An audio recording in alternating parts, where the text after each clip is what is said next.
Los americanos suelen decir the follow the money o sigan el dinero. Mi pregunta es, ¿a dónde se está moviendo hoy en día ese dinero?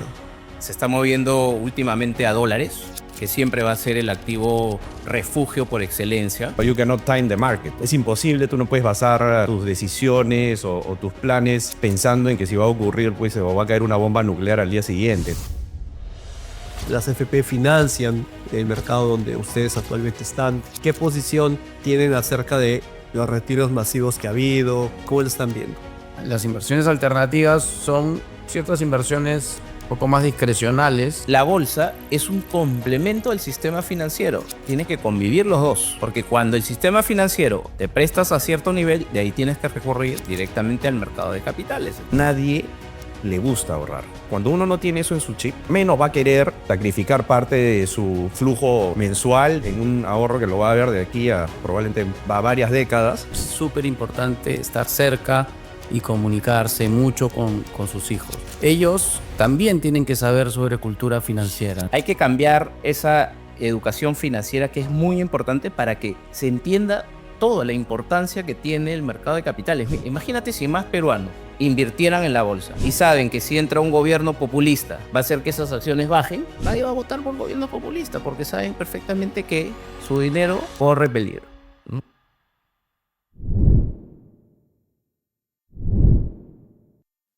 Los americanos suelen decir the follow the money o sigan el dinero. Mi pregunta es, ¿a dónde se está moviendo hoy en día ese dinero? Bueno, lo vemos todos los días. Se está moviendo últimamente a dólares, que siempre va a ser el activo refugio por excelencia y es donde, digamos, la gente prefiere normalmente ahorrar a largo plazo. Estamos viendo el oro también como un atractivo y todos los metales preciosos derivados y los instrumentos con flujo que de alguna manera pueda ser predecible. Entonces, de alguna manera los inversionistas también, tomando ganancias luego del gran rally que hemos visto en las tecnológicas, están aprovechando para diversificar un poco su portafolio y estar listos pues contra cualquier vaivén que pueda darse en el mercado, ya que tenemos un 2026 pues súper movido, ¿no? También líquidos también, ¿no? Sí. Bueno, siempre la liquidez es algo fundamental, ¿no? Normalmente el inversionista busca activos líquidos y por eso que la bolsa de valores se convierte en un instrumento súper bueno para cualquier inversionista, porque justamente te da esa liquidez en el mercado secundario.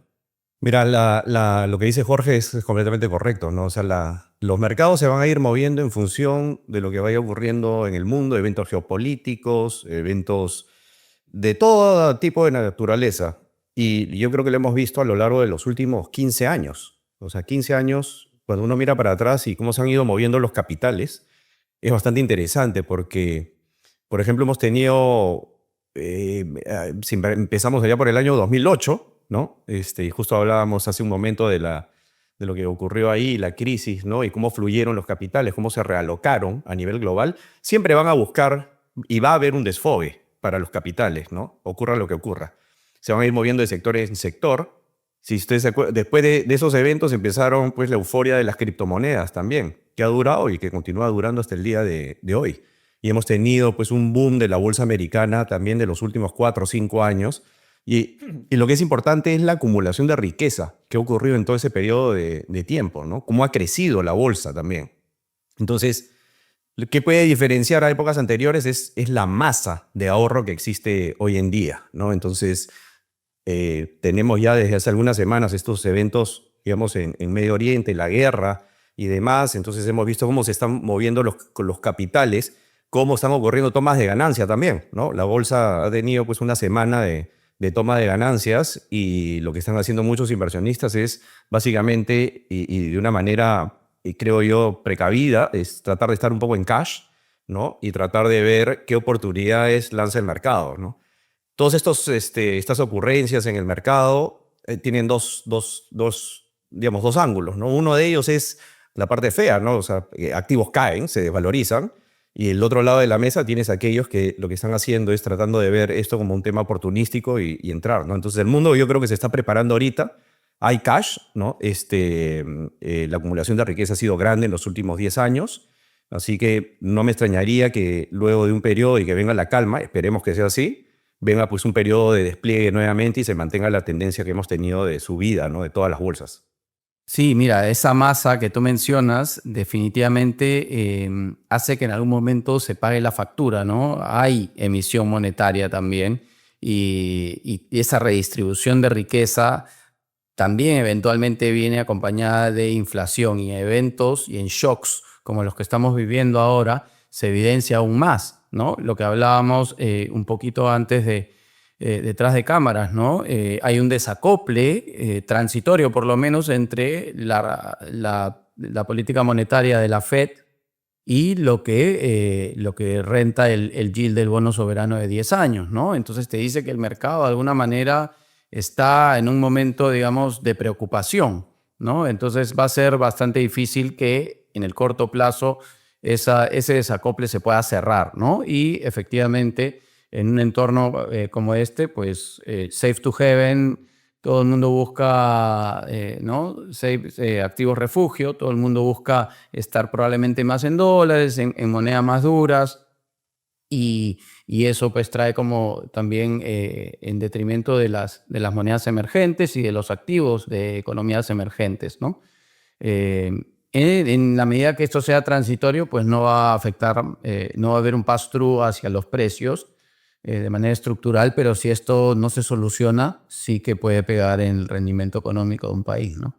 Ha habido algo interesante que, bueno, has mencionado tú, Ricardo, también Jorge. Estamos en año electoral. ¿Ustedes en qué momento hacen su toma de ganancias? ¿O en qué momento lo han hecho? Cuando, con todas sus impresiones que tienen, no sé si me pueden contar un poco más detallado su experiencia, ¿no?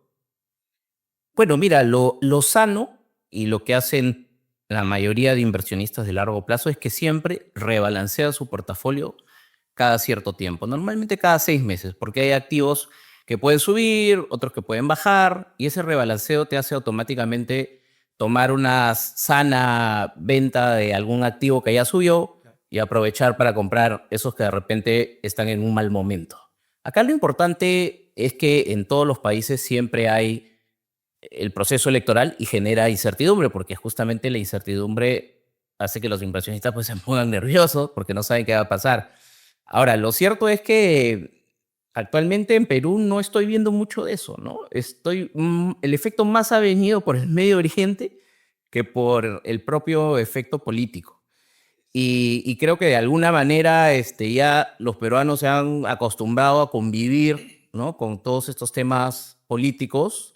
No es que no tengan un impacto, es decir, la bolsa se mueve, pero debería estar mucho mejor, ¿no? Pero igual creo que no es un tema que por ahora, digamos, lo están tomando como, oye, voy a vender porque vienen las elecciones. No, no lo hemos visto en la bolsa. De hecho, la bolsa de Lima en este momento está dentro de las 3 más rentables del mundo. Y hemos visto pues cómo inversionistas extranjeros incluso están viniendo a comprar todo lo que pueden, ¿no? Grandes compras de grandes empresas. Entonces Ricardo también tuvo una emisión exitosa de una minera junior, ¿no? Que incluso son activos de mayor riesgo y están viniendo extranjeros y compran, ¿no? Entonces creo que el inversionista ya entendió que la bolsa es un negocio de largo plazo. Mira, hay una paradoja en el mercado, ¿no? Porque, y algo que y también hay una preocupación. Y para mí la preocupación es que ya se ha vuelto parte del ADN, digamos, de todos los peruanos y sobre todo los que participamos en el mundo de las inversiones, el hecho de pensar de que el país continúa caminando a pesar de todos los vaivenes políticos, ¿no? Cosa que de mi punto de vista es un poco errado, porque en realidad sí hay un golpe. O sea, todas estas volatilidades que tenemos a nivel político, o sea, podemos pensar, porque seguimos creciendo pues al 2%, ¿no? O sea, pero lo que no se pondera mucho es el costo de oportunidad que hay. O sea, porque en lugar de crecer 2%, deberíamos estar creciendo probablemente 3 o 4%, y sin ir muy lejos, estamos viviendo pues el mejor ciclo de precios de los commodities mineros, y Perú, digamos, basa su economía dentro de la actividad minera. Y claro, y no hemos hecho el trabajo, pues no hemos hecho nuestra chamba. ¿La chamba cuál era?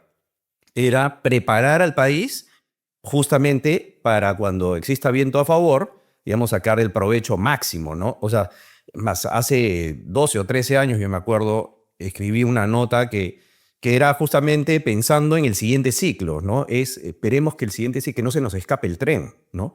Porque es frustrante ver, digamos, la cantidad de buenos proyectos que tenemos, pero claro, esta volatilidad política ha impactado. O sea, no es que no impacta, o sea, sí impacta, porque si hubiésemos puesto en valor una cantidad de activos mineros hoy en día, claro, estaríamos en el vaivén, digamos, en las repercusiones de la guerra y demás, pero pues no con tasas de crecimiento de 2%, ¿no? Probablemente estaríamos alrededor del 4%, 3%, 3.5%, ¿no? Entonces hay un costo de oportunidad que sí hay que ponerlo sobre la mesa y sí hay que dejar de pensar de que la política va por un lado y la economía, ¿no? O sea, estamos amarrados, ¿no? Entonces, hay que mirarlo desde un ángulo de costo de oportunidad, definitivamente, ¿no?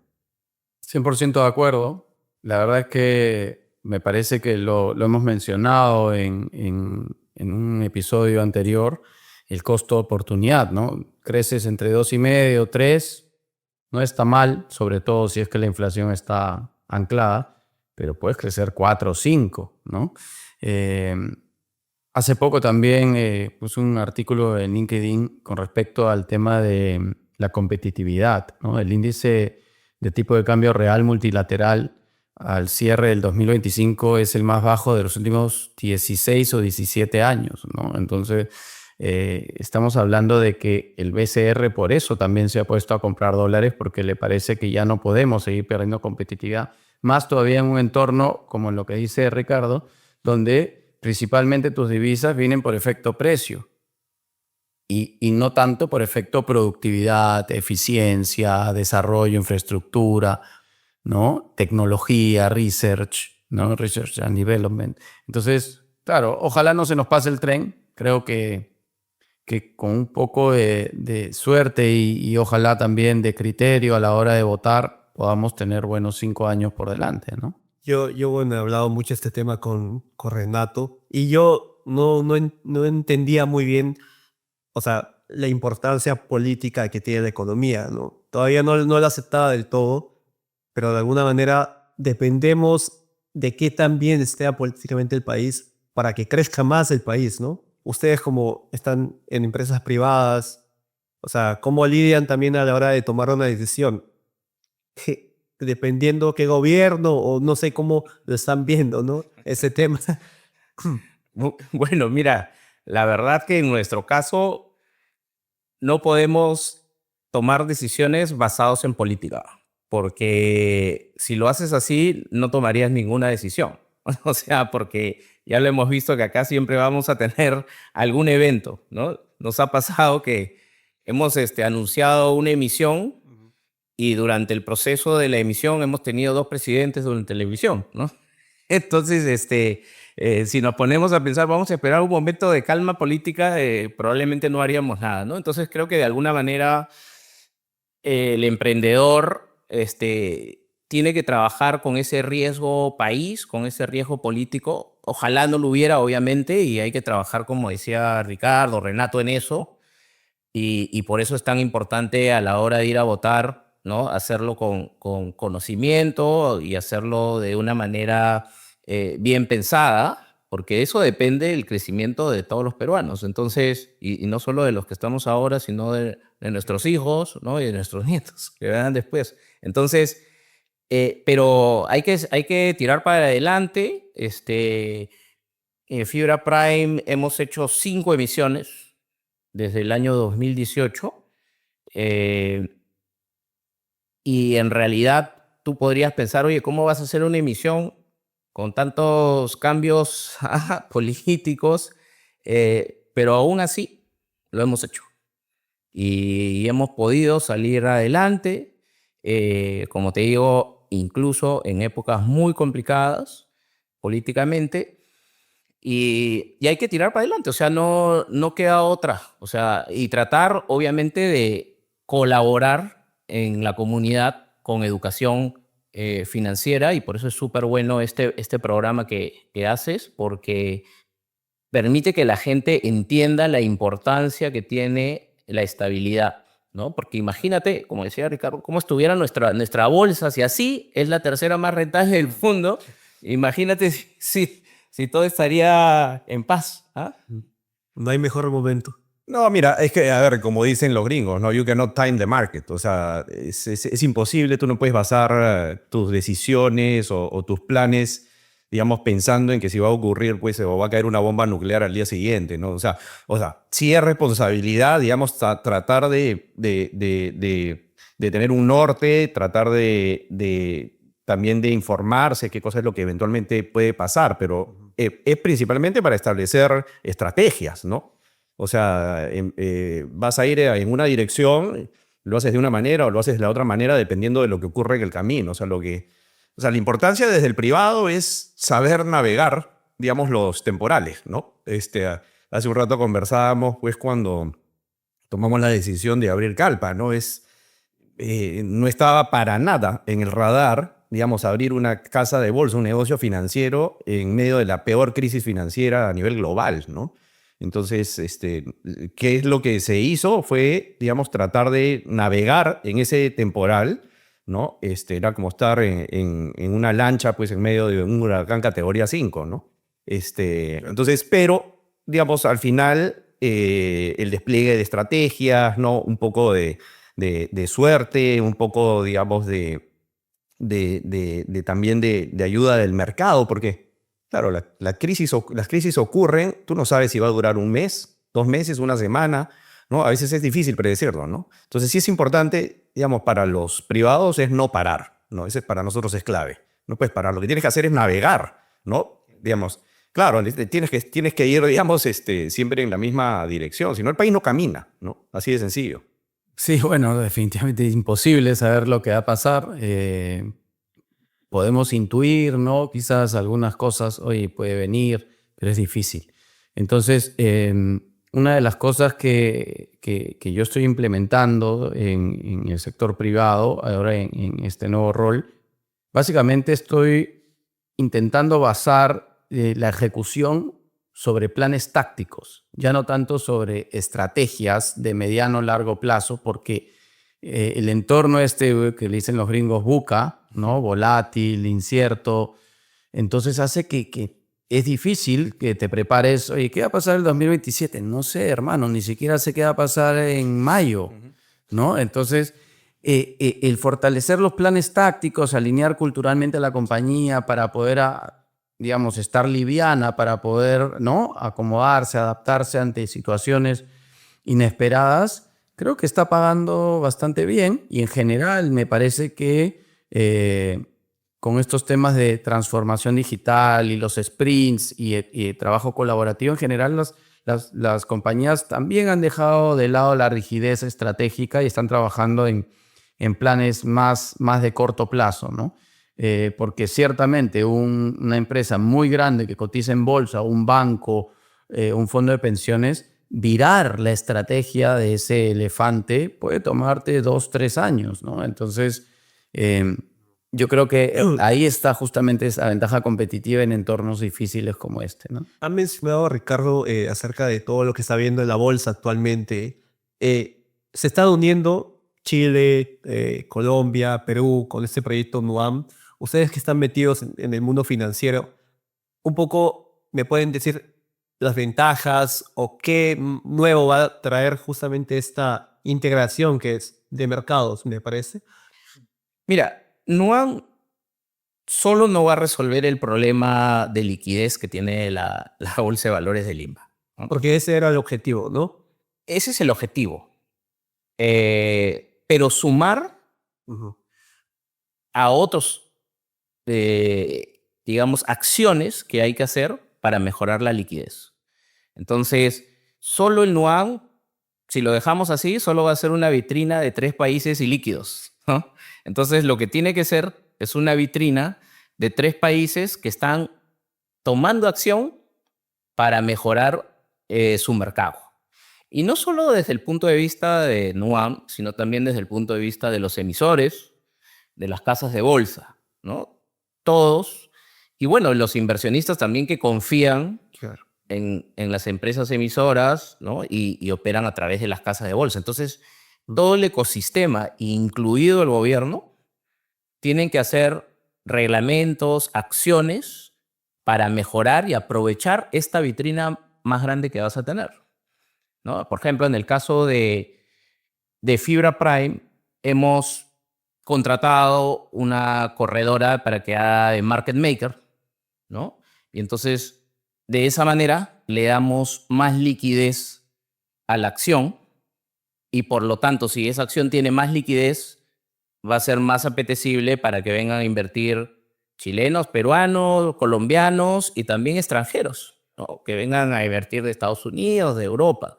Pero entonces, el emisor no solo puede decir, ah, ya, qué bacán, ah, esto es NUA. No, tienes que hacer acciones, ¿no? Otra cosa que hemos hecho, por ejemplo, es pasar el dividendo ahora de manera mensual. Ya anunciamos nuestro primer dividendo de enero, que va a ser mensual, y con eso también hacemos que el instrumento sea más apetecible por inversionistas retail, ¿no? De hecho, ustedes tienen una persona en Nueva York también que impulsa el título, ¿no? No, es un PR. Es un PR en Nueva York que lo que nos da, por ejemplo, son lineamientos para poder tentar en algún momento a salir, a captar dinero del extranjero que venga a invertir en Perú, ¿no? Y hace poco, por ejemplo, acabamos también de anunciar la semana pasada la incorporación de 2 nuevas directoras, que en este caso son unas profesionales pues, del sector inmobiliario, que, por ejemplo, vienen a sumar a las 3 personas que ya habían en el comité técnico. Entonces, estamos mejorando la gobernanza para entrar a este nuevo mercado NUAM y también de nuestro lado empujándolo, ¿no? Las casas de bolsa también, con research, es importante porque si no hay research de las empresas locales, ¿cómo vienes a invertir, ¿no? Entonces, creo que es una tarea de todos que ese NUAM salga adelante, ¿no? Yo creo que es importante, primero, entender por qué estamos donde estamos, ¿no? En cuestiones de mercado de capitales, ¿no? O sea, cómo hemos llegado a estar en una situación donde hemos tenido un IPO exitoso, pero después de cuánto tiempo, ¿no? Después de tantos años. O sea, Fibra Prime, de verdad, digamos, ha cambiado un poco la dinámica de ese mercado que andaba un poco despistado y perdido, ¿no? Y de verdad, pues con no muy buenas señales. O sea, no tener IPOs en un mercado no es una buena señal para los extranjeros, no es una buena señal para nadie. Es más, hay que partir de la premisa de que todo país desarrollado, absolutamente todos los países desarrollados, tienen la coincidencia de tener un mercado de capitales desarrollado. Entonces, o sea, es imposible pensar en que el país va a crecer si es que no nos ponemos a pensar que de la mano del país, digamos, y ese crecimiento tiene que venir soportado como uno de los pilares, no el único, pero como uno de los pilares es el mercado de capitales, ¿no? Entonces, ¿qué es lo que ha pasado acá en Perú en los últimos 20, 25 años, ¿no? Porque eso yo creo que es bien interesante. O sea, Perú, después de, digamos, de las 7 plagas, incluido terrorismo, hiperinflación y demás, y cuando empezó a contar un poco, ya empezó de verdad, digamos, a tomar las riendas, digamos, económicas, el mercado de capitales empezó a aparecer, ¿no? Y es un mercado de capitales que, de verdad que en esos años, estoy hablando pues hace un poco más de 20 años, ¿no? Pintaba muy bien, ¿no? Pero ocurrió pues una paradoja ahí, ¿no? Algo bastante raro, porque fuimos, digamos, también retrasados por nuestro propio éxito. ¿Qué pasó? El mercado de capitales, si ustedes recuerdan, entre el año 2000 y 2004, probablemente ha sido una de las mejores épocas. La gran cantidad de emisiones que teníamos en el mercado era brutal comparado con lo que tenemos hoy en día. O sea, la cantidad de compañías que salían al mercado. Pero a veces la gente se pregunta, ¿pero qué pasó? Porque si estábamos bien, y de verdad que económicamente el país siguió caminando, ¿no? Después de esos años. Pero nos pusimos como país demasiado sexy, ¿no? Entonces, ¿qué es lo que termina sucediendo? Es que en esos años donde estaban ya predeterminados varios IPOs, varias compañías que salgan a bolsa, fueron interceptadas por el mundo de los fondos de private equity, ¿no? Entonces, lo que hubiese estado, digamos, muy perfilado para ir al mercado, un mercado público, IPOs, que se desarrolle, digamos, la cultura de inversiones, el retail con más productos y todo, fue interceptado por el mundo del private equity, que no es malo, ¿no? Pero ocurrió, ¿no? Entonces, claro, y ahí no solamente eso, sino que confluyó también con lo que ocurrió en el sector bancario. O sea, el aterrizaje de los bancos internacionales ya con mucha más fuerza, la competencia que se armó en la banca también se tradujo pues, en menores tasas para las compañías. Entonces eso termina repercutiendo en el mercado de capitales, ¿no? Estaba haciendo sus pininos, ¿no? Y de pronto pues, se ve frente a un mundo ultra competitivo, ¿no? Entonces las compañías se desmotivan para ir a un mercado de capitales y pues tienen el ofrecimiento de los bancos locales, internacionales, básicamente que están, digamos, con una competencia en tasas tremenda, ¿no? Entonces eso nos llevó, digamos, a una situación, digamos, en la cual ya el mercado de capitales se volvió muy pequeño para el principal inversionista institucional, que son las AFPs, ¿no? Las AFPs corrieron, crecieron en sus patrimonios y... Entonces, digamos que es una serie de situaciones que hay que entender para poder establecer líneas y estrategias, digamos, para revertir la situación, ¿no? Ese tema de NUAM.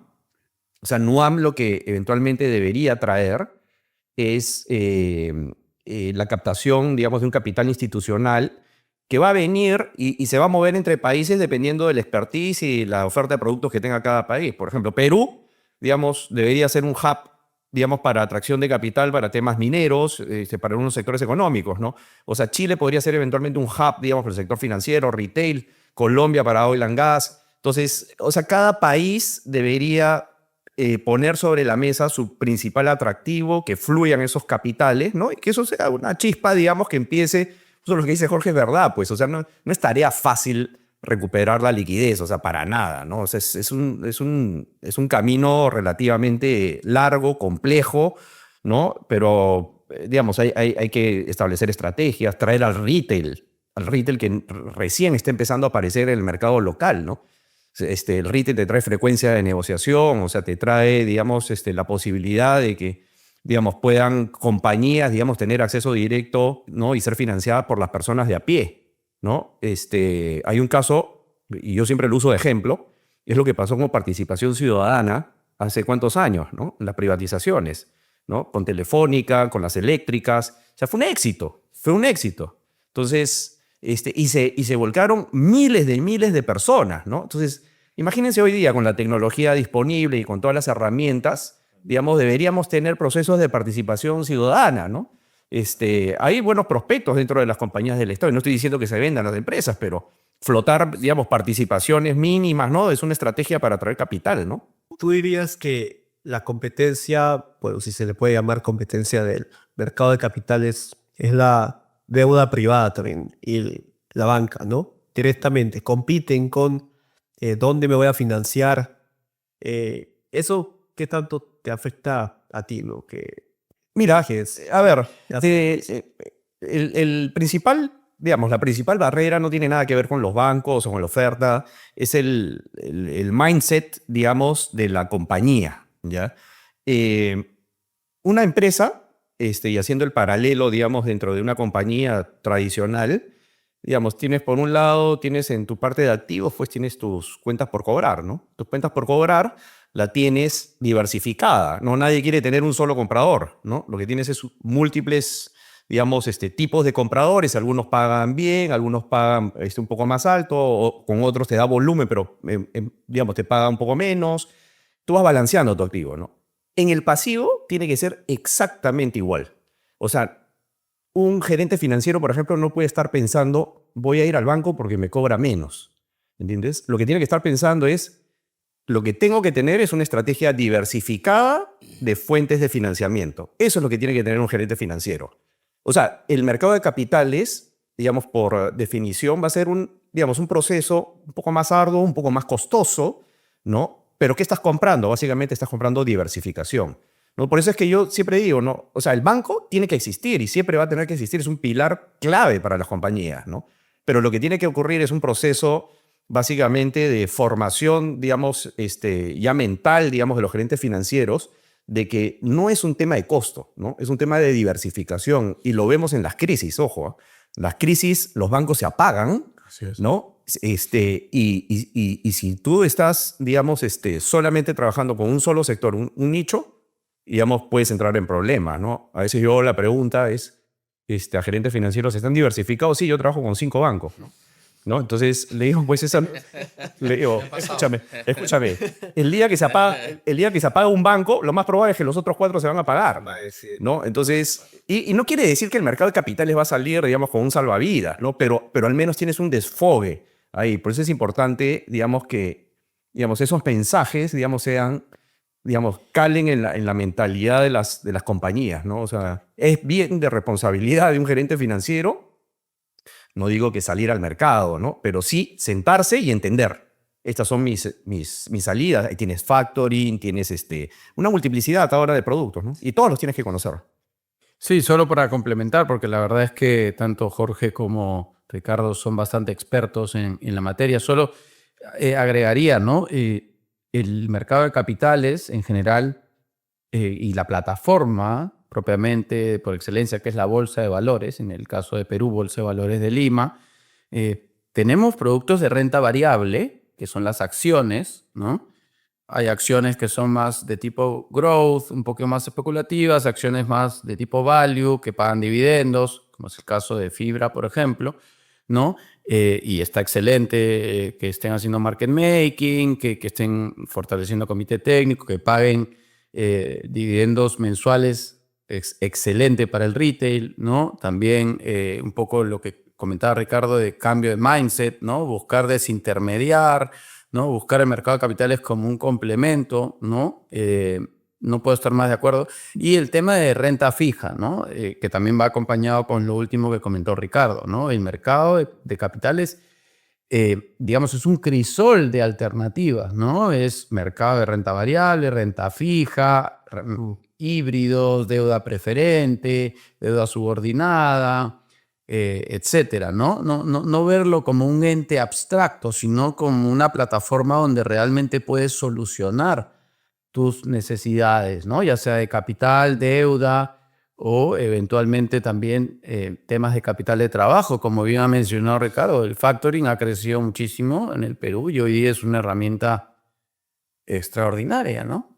Ricardo, ha mencionado acerca de las AFP. ¿Ustedes qué posición tienen? Porque de alguna manera las AFP financian el mercado donde ustedes actualmente están. Entonces, ¿qué posición tienen acerca de los retiros masivos que ha habido? ¿Cómo lo están viendo? ¿Cómo lo ven? ¿Les tiene algún tipo de preocupación? Si vuelve a pasar, ¿cómo lo están viendo?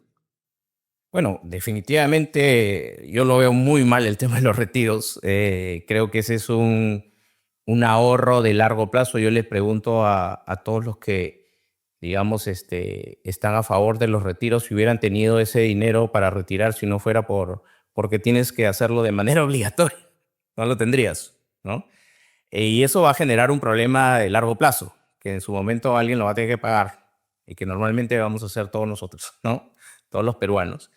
Pero Peruanos que pagan impuestos. que pagan impuestos y que están en el lado formal, ¿no? Que sí, que hay que hacer algunos ajustes al sistema, totalmente, pero creo que nos estamos yendo al otro extremo, lo cual es muy peligroso. Pero, o sea, y además, ¿no? Las AFPs, lo sabemos todos, son los principales participantes en un mercado de capitales porque justamente calza el mercado de capitales, que es una inversión de largo plazo, con las pensiones, que son de largo plazo. Entonces, perfecto, ¿no? Pero si ya no tienes a este gran participante, entonces eso genera que justamente lo que decíamos, ¿no? Lo que decía Renato o Ricardo, o sea, la bolsa es un complemento del sistema financiero. Tiene que convivir los dos. Porque cuando el sistema financiero te prestas a cierto nivel, de ahí tienes que recurrir directamente al mercado de capitales. Entonces, quienes te van a dar el préstamo a todas estas empresas que están creciendo es el fondo de pensiones, ¿no? Es uno de los principales inversionistas. Si no tienes el fondo de pensiones, entonces una pata de tu mercado, que es para beneficio de los empresarios peruanos, no puede financiarse, no tiene otra alternativa, ¿no? Entonces, es un problema eso. O sea, creo que hay que encontrarle la vuelta, ¿no? De cómo arreglarlo. Pero bueno, por lo menos ahora, lo bueno, por un lado también, es que el inversionista retail ha crecido bastante, justamente con lo que comentaba Ricardo, Renato, la nueva tecnología, ¿no? La nueva tecnología hace mucho más fácil ahora que el inversionista retail crezca y ha pasado casi a ser ya un 25% del volumen que se negocia en la bolsa. Eso ha sido bastante bueno y de alguna manera está ayudando, ¿no?, a que esa liquidez haya mejorado en el mercado bursátil, a pesar de este problema que tenemos ahora con las AFP, ¿no?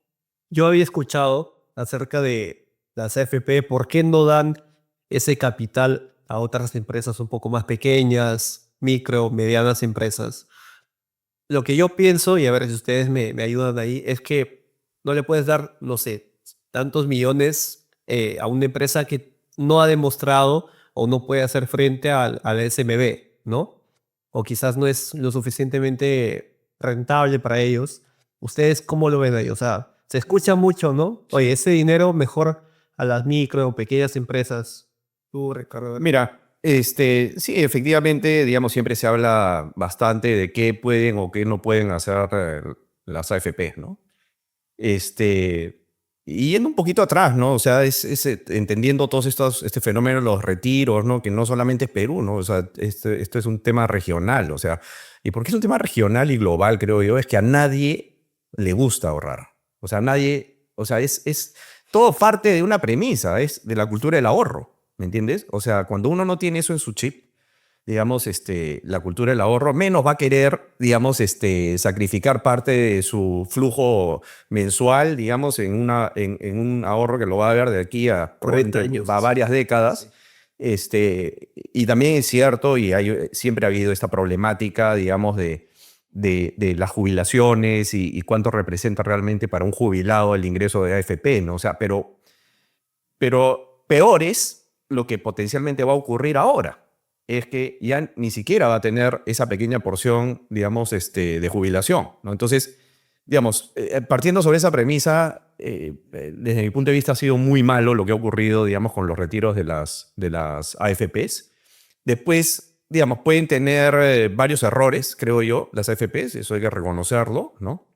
Errores desde el punto de vista comunicacional, ¿no? Y tal vez, digamos, de estructura de cómo se han manejado los fondos de pensiones. Pero también hay que poner del otro lado también las cosas buenas que se ha hecho, ¿no? Ahora que ha ocurrido, digamos, lo que ocurrió con Camisea, me hizo acordar, ¿no? Lo que ocurrió cuando nació Camisea, ¿no? Camisea traía una cantidad de beneficios tremendo a todo el país, ¿no? A nivel de PBI, a nivel de costo de la energía, de la matriz de energía eléctrica. O sea, si no fuese por Camisea, la energía eléctrica estaría por las nubes, ¿no? Entonces, ahora, ¿dónde nace todo esto? Y esa es una historia poco conocida, ¿no? Yo escribí un artículo hace un par de años. Es que Camisea es una realidad gracias a las AFPs.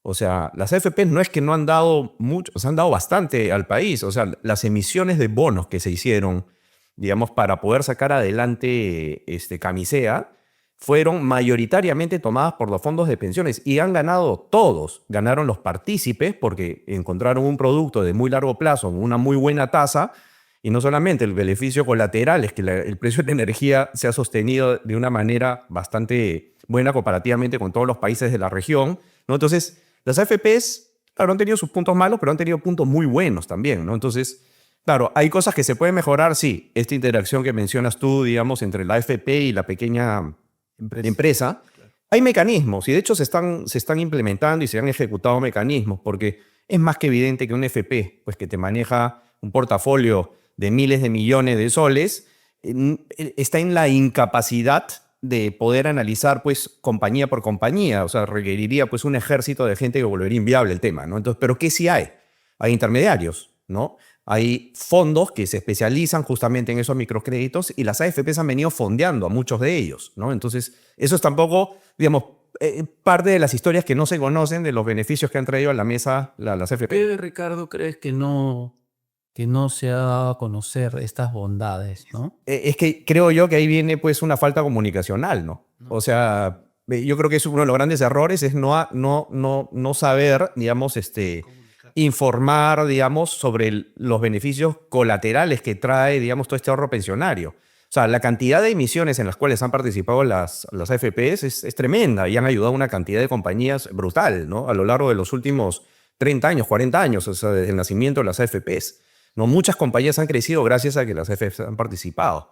Ahora, se pueden hacer las cosas mejor, definitivamente, ¿no? O sea, creo yo que las AFPs han podido tener una mejor intervención, por ejemplo, en el COVID, ¿no?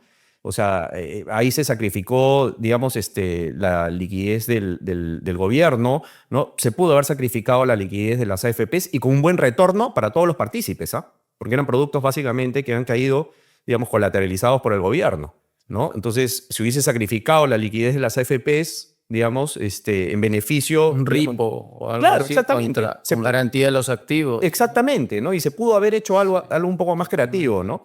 Entonces, a lo que voy es que siempre va a haber un ángulo de mejora, ¿no? El único problema que tenemos ahora es que pues, se ha metido un cabe a las AFPs y sus portafolios, digamos, están en una franca caída que no sabemos cuándo va a parar, ¿no? Ya se habla del siguiente retiro o sea, y Chile, pues, también ha ido en la misma senda, ¿no? Entonces, o sea, yo creo que hay temas comunicacionales, la gente, digamos, tiene que, digamos, elevar un poco la cultura financiera, entender que el ahorro, digamos, que es un ahorro forzoso que por el momento tiene que existir, pero en el futuro tiene que haber ahorro voluntario también, ¿no? Entonces, es necesaria la FP y la FP de lado tampoco, pues, la chamba no solamente es digamos, del otro lado, la FP tiene que hacer su chamba también, ¿no? O sea, tiene que tratar de, digamos, solucionar, digamos, este gran problema que era, digamos, tener, digamos, a un jubilado, pues, con una pensión, pues, que, Sí, bueno. claro que no Para nada. Sí, entonces, digamos, todos tienen que poner su grano de arena para poder sacar este tema adelante. Pero ¿no? también es cierto, un poco aportando a la discusión, Ricardo, Jorge, Fernando, es que estoy de acuerdo, tiene que ser un ahorro obligatorio, porque de lo contrario no hubiéramos llegado hasta acá. Eso yo creo que los que por lo menos somos un poquito más promoción, porque acá mi amigo Fernando es un poco menor, pues tenemos lo que tenemos porque nos han obligado a ahorrar. Probablemente si no nos hubieran obligado, si hubiéramos ido más veces de viaje y no tendríamos eso. Pero sin embargo, yo creo que es importante, uno, resaltar, digamos, las bondades del fondo de pensiones y dos, en esta búsqueda de repente de encontrar mejoras, yo opino que el ahorro tiene que seguir siendo obligatorio, pero creo que debería flexibilizarse también en la tipología de la inversión, ¿no? Dejarle algo más parecido a lo que se tiene en Estados Unidos, una porción, digamos, del fondo de pensiones. No quiero decir de libre disponibilidad, pero que haya más flexibilidad para que el cotizante, ¿no? el cliente, el ciudadano pueda, digamos, intervenir hasta cierto punto en las decisiones y eventualmente también tener ciertos porcentajes que puedas tú liquidar, porque nadie está exento de una situación de iliquidez, ¿no? Entonces, los requisitos para liquidar el fondo son extensos y a veces no se cumplen, ¿no? Entonces, pero bueno, yo creo que eso es algo que también va a ayudar mucho a fortalecer el mercado de capitales. Y para terminar en línea con lo que mencionaba Ricardo, oye, paren con los retiros, esto está afectando principalmente también a lo que se le conoce como inversiones alternativas, ¿ya? Las inversiones alternativas son ciertas inversiones un poco más discrecionales que tienen las AFPs, que pueden invertir en private equity, pueden invertir en fondos de capital de trabajo, pueden invertir en infraestructura, pero no necesariamente de la manera convencional a través de un bono, sino que lo hacen a través de vehículos, ¿no? Eso, por ejemplo, está totalmente desincentivado el día de hoy, ¿no?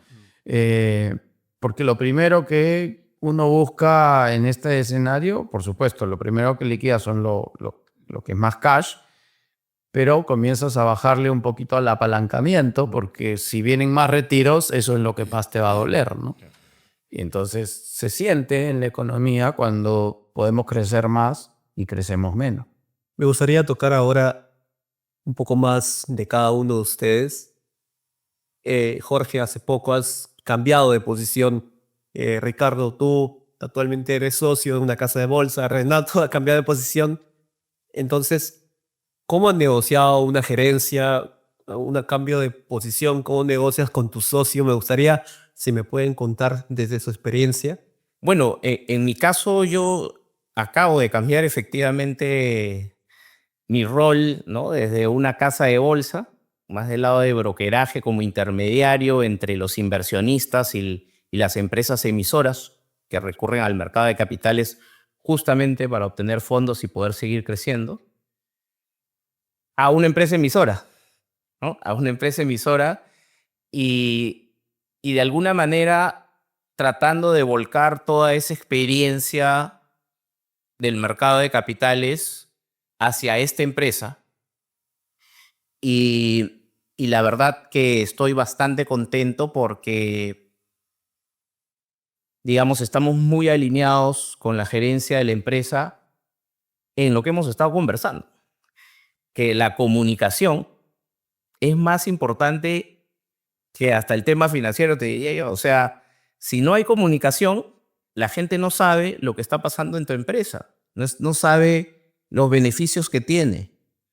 Y por eso que nosotros participamos en todos los eventos donde nos inviten y en todos los foros habidos y por haber para tratar de comunicar los beneficios que tiene no solo la empresa, sino el mercado de capitales y la importancia de que todos los peruanos inviertan en la bolsa porque es la forma que tienen justamente de beneficiarse de ese crecimiento de todas las empresas que están ahí, de las grandes empresas que están cotizadas en bolsa y de que justamente ese crecimiento del Perú seas parte de ese crecimiento del Perú. Comprando una acción, realmente no estás comprando una acción, estás comprando una participación de esa empresa, ¿no? Nosotros en Fibra Prime decimos, tú eres un copropietario de los inmuebles que tiene Fibra Prime. Eso es lo que la gente tiene que entender, ¿no? No estás timbeando, ¿no? No es como las películas de Wall Street que salen con provento y eso ha sido una mala difusión para nuestro mercado, porque la gente piensa que es ir al casino y no tiene nada que ver con ir al casino, ¿no? En algún momento te escuché decir que hay gente que piensa que invertir en un auto es muy viable. Y tú decías que no, o sea, es totalmente inviable. O sea, mira, eso es parte de justamente de la educación financiera, ¿no? Si el auto es para trabajo, es una inversión. Claro. Si no lo es un gasto. Lo cual yo no digo que a veces no sea necesario tener un auto. Es necesario. Y puede ser necesario. Pero digamos, yo siempre hago la pregunta, ¿no? ¿Tú te pedirías un préstamo para comprar un auto? Fernando, ¿tú te pedirías un préstamo para comprar un auto? Depende también, como tú dices. Si lo necesito para empresa o uso personal. Yo uso personal, no. Pero para empresa sí, probablemente. Pero lo has evaluado, en algún momento te ha dado ese bichito de querer, oye, quiero comprarme este carrito, me pido un préstamo. Cuando tenía mis 20, exactamente sí. Pero, por ejemplo, ¿te pedirías un préstamo para invertir en la bolsa? Lo evaluaría también. Bueno, no estoy muy seguro, la verdad. Claro, entonces, los préstamos normalmente, salvo que sea una necesidad por la cual necesitas comprarte el auto, se utilizan para inversión. Y obviamente, como tú bien dices, tienes que ver que obviamente el préstamo sea una tasa que tu inversión te va a generar una utilidad, ¿no? Tienes un spread. Pero entonces la gente tiene esa idea, ¿no? Que mucha gente se pide un préstamo para irse de viaje, para comprarse entradas de un concierto, y felices, ¿no? Pero después, oye, pero para invertir, ¿te pedirías un préstamo? Ni hablar, dicen, ni hablar, no me pediría un préstamo. Entonces, hay que cambiar esa educación financiera que es muy importante para que se entienda toda la importancia que tiene el mercado de capitales. Imagínate si más peruanos invirtieran en la bolsa y saben que si entra un gobierno populista va a hacer que esas acciones bajen, nadie va a votar por gobierno populista porque saben perfectamente que su dinero Corre peligro. corre peligro. ¿No? Lo que sí puedo confesar es que he usado mi tarjeta de crédito para comprar algunas acciones. Espero que Fibra Prime. Bueno, pero siempre se aprende. Sí, Por lo menos diste el primer paso. Claro, no me ha ido mal hasta ahora. Puede ser algunos ajustes ahí, pero... Totalmente. Ricardo, tú con respecto a tu socio actualmente? ¿Cómo has negociado con tu perfil? ¿Cómo llevas eso? Mira, es una pregunta que siempre es recurrente, ¿no? En las conversaciones, porque, mira, este año cumplimos 18 años en la compañía, ¿no? Sacan su DNI. Exactamente. Le toca DNI, va a sacar su DNI, Calpa. ¿Sabéis? No, digamos, sí, o sea, te puedo decir que han sido pues un recorrido de 18 años, digamos, bastante satisfactorio para nosotros, ¿no? Ahora, ¿dónde recae, digamos, el éxito, digamos, de este recorrido que hemos tenido? Mira, al final de cuentas es como, es un poco cliché, ¿no? Pero, o sea, finalmente una sociedad es como un matrimonio, es tal cual, ¿no? Y donde tiene que haber una premisa, pues es que donde el 2 más 2 tiene que ser 5, ¿no? Porque si no, no hace mucho sentido, ¿no? Entonces, ¿qué es lo que, digamos, ocurrió particularmente en nuestro caso? Es básicamente, es que la sociedad, y es como deben, creo yo, construirse las sociedades, es que cada uno, digamos, tiene que estar en la capacidad de aportar algo a la sociedad, ¿no? No necesariamente lo mismo, porque sí puedes tener esos casos de overlap, digamos, en tomas de decisiones y demás, ¿no? Entonces, creo yo que el hecho de traer distintos tipos de expertise a la mesa, y eso no solamente ocurre cuando tienes socios, sino también cuando, digamos, eliges directores, ¿no? No vas a elegir, digamos, directores independientes con exactamente el mismo perfil, cuando lo importante ahí es que, digamos, se nutra, digamos, la compañía de diferentes tipos de perfiles dependiendo de lo que se necesite, ¿no? Entonces, en nuestro caso particular, yo tenía un perfil, digamos, mucho más de banca de inversión por mi propia formación, ¿no? En el caso de Alberto, era un poco más de actividad él había estado trabajando más de 10 años en Nueva York, digamos, viendo mercados emergentes, más metido en el mercado de trading, ¿no? Entonces, claro, esa división, entre comillas, digamos, y digo entre comillas porque finalmente todos vemos todo, ¿ya? Pero sí, digamos, pero también sabemos que no, digamos, dónde no meternos, digamos, para no estorbarnos y meternos cabe nosotros mismos, ¿no? Y nos ha funcionado bastante bien, digamos, estos 18 años y nos ha permitido crecer. Ahora, si bien, digamos, los expertise en la medida de lo posible tienen que ser distintos para poder agregar valor, sí tienes que tener puntos en común totalmente, ¿no? Empezando por, digamos, Valores. valores es, digamos, creo yo, es la piedra angular fundamental dentro del negocio, ¿no? Tu visión de largo plazo, ¿no? O sea, ¿qué es lo que tú esperas de esta compañía, ¿no? O sea, cuando tú puedes tener, digamos, distintos tipos de meta, ¿no? Oye, no, mi meta es que, no sé, pues sea una compañía que reparta dividendos, digamos, permanentemente. Mi meta puede ser, no, y sabes que la crezco 5 años y la vendo. O sea, digamos, y al menos en nuestro caso, digamos, nuestro norte era, y siempre, y hasta el día de hoy lo seguimos teniendo, digamos, como una premisa importante, es seguir incrementando el valor de la compañía, pero dando, digamos, como una consecuencia de dar valor al mercado, ¿me entiendes? Cuando nosotros fundamos Calpa, por ejemplo, uno de los elementos que lo tuvimos muy claro era el foco en el research. O sea, hasta el año 2007, 2008, la cultura del research era muy baja. Y no puedes tener ni un mercado de capitales funciona sin research, ¿no? Entonces, claro, algunos cuando nosotros entramos y arrancamos de cero y nos metimos la mano al bolsillo y contratamos analistas para que hagan research, lo primero que la crítica que recibíamos era, oye, recién estás arrancando, ¿para qué estás gastando en analistas? Si eso es algo que no te va a dar, le digo, porque ese es mi corazón y ese debe ser el corazón de absolutamente todas las casas de bolsa, ¿no? Es tener un foco en la información. Finalmente, ¿qué es lo que vende una casa de bolsa? Lo que vendes es información, ¿no? Es la posibilidad de que tu cliente, basado en esa información, pueda tomar decisiones, ¿no?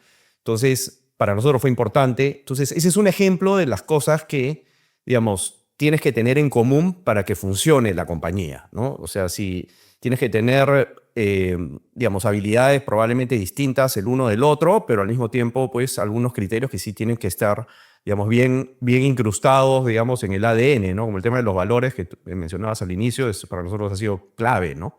Y el foco también en hacer algo bueno para el mercado, ¿no?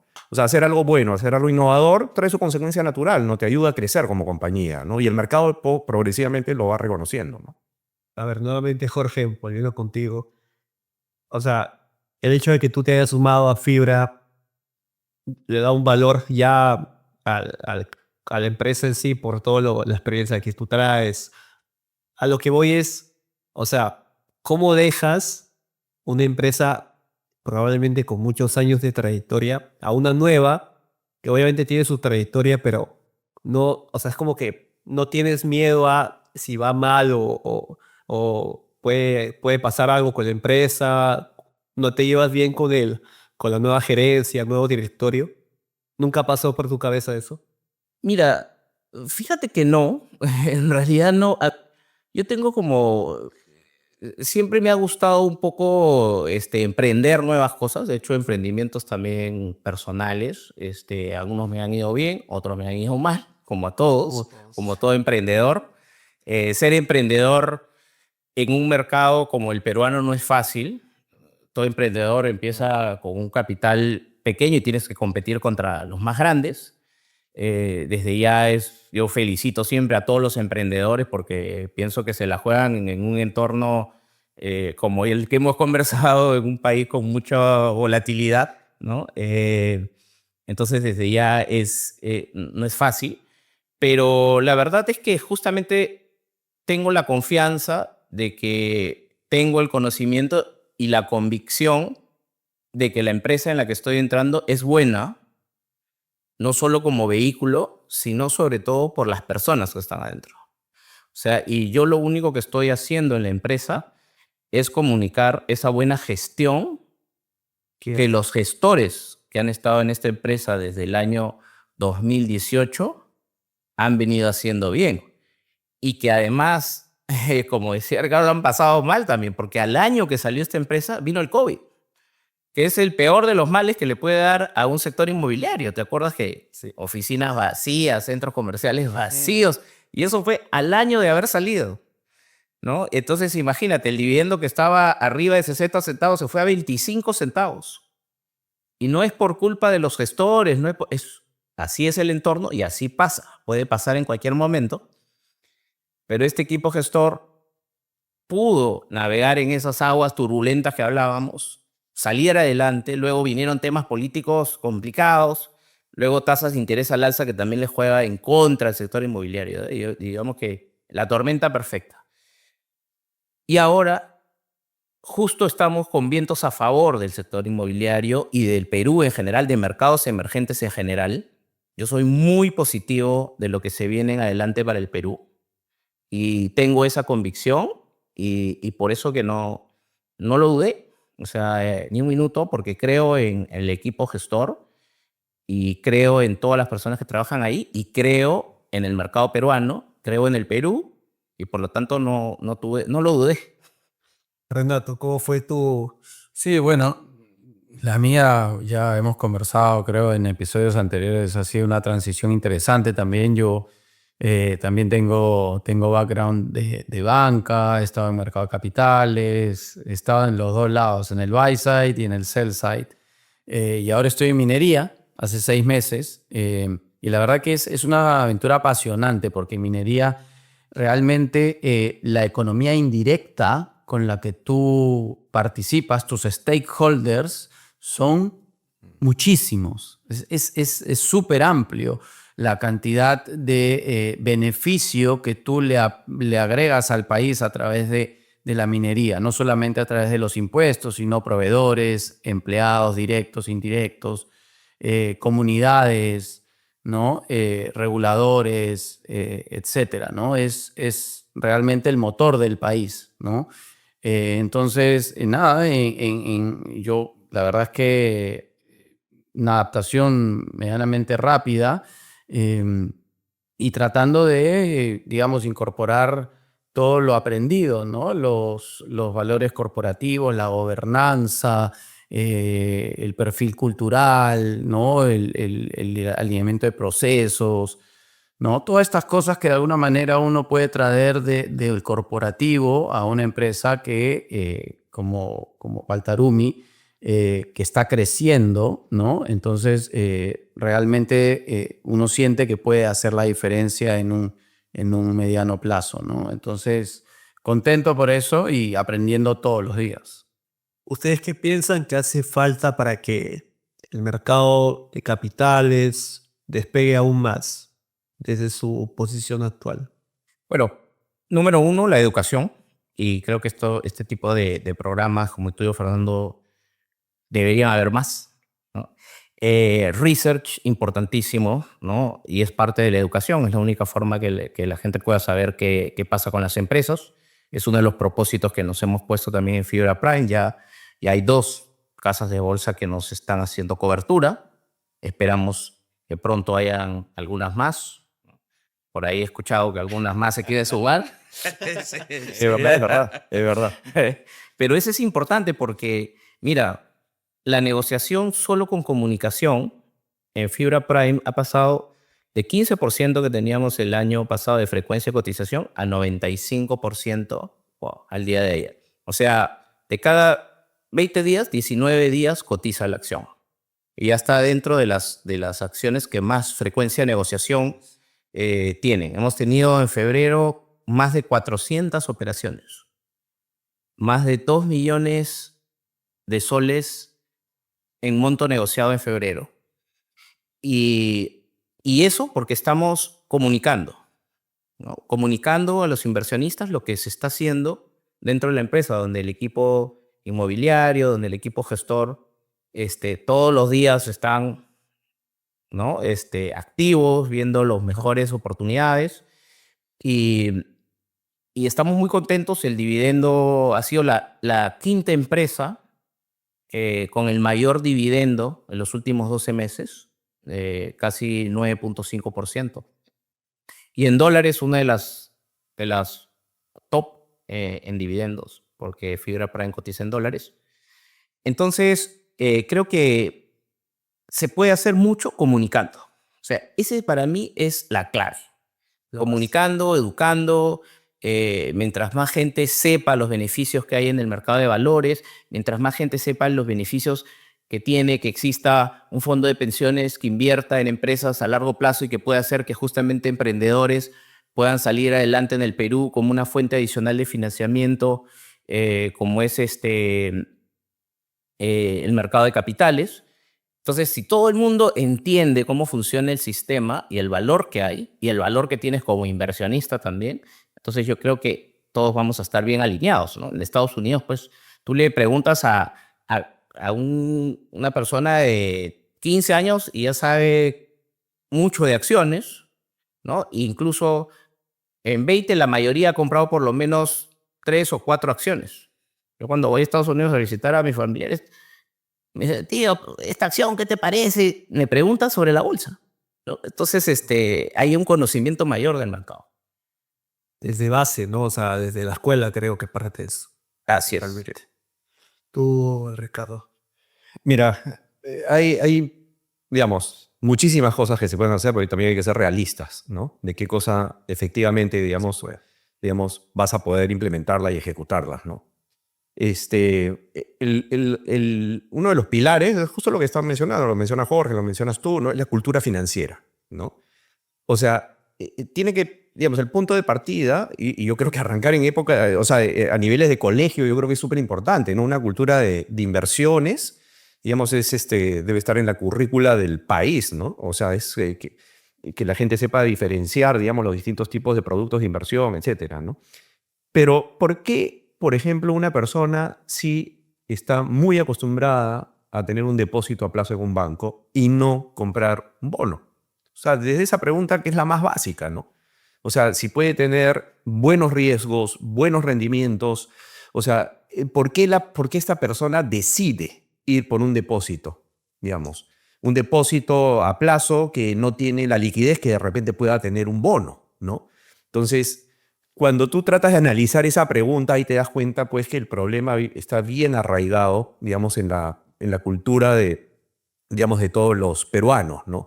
O sea, pues o el banco ha hecho muy buena chamba, digamos, popularizando la cultura de ahorro en depósitos a plazo, o nosotros hemos hecho una mala chamba, digamos, difundiendo el mercado de capitales. Y yo creo que es una mezcla de los dos, ¿no? Para hacerte transparente. O sea, Entonces hay que cambiar, digamos, lo más básico que es la cultura, ¿no? Y eso pasa pues por mucha educación financiera y no solamente tu podcast, digamos, y el de muchos otros creo que están haciendo una labor, pero fenomenal dentro del mercado local. Esto es algo que no existía. O sea, ¿cómo se podían hablar de estos temas antes? No, simplemente no se podía, ¿no? Los canales, la televisión abierta jamás ha tocado estos temas, ¿no? Jamás, ¿no? Entonces, cuando sí, por ejemplo, ves comerciales en televisión abierta de, digamos, todos los bancos, digamos, promoviendo los beneficios de la banca, etcétera, ¿no? El mercado de capitales, digamos, siempre estuvo un paso atrás, pero ahora estamos ganando un poco de terreno. Ahora, ¿qué es lo que se puede hacer? Muy al margen de la cultura y la formación que hay que ponerla sobre la mesa, es que hay que poner las herramientas también, ¿no? La accesibilidad, por ejemplo, esto, digamos, el fenómeno TRI que lo trajimos hace un par de años, digamos, ha ido cambiando también un poco la mentalidad, porque, digamos, se ha traído la posibilidad de interconectar a alguien que tenía una barrera natural para poder participar de este mercado, ¿no? Que es tan generoso y tan bondadoso, ¿no? Con muchos productos. O sea, el hecho de romper ese tabú de que ir a una casa de bolsa era básicamente para aquellas personas pudientes, digamos, que tenían la capacidad de conocer e invertir en el mercado, eso se ha roto.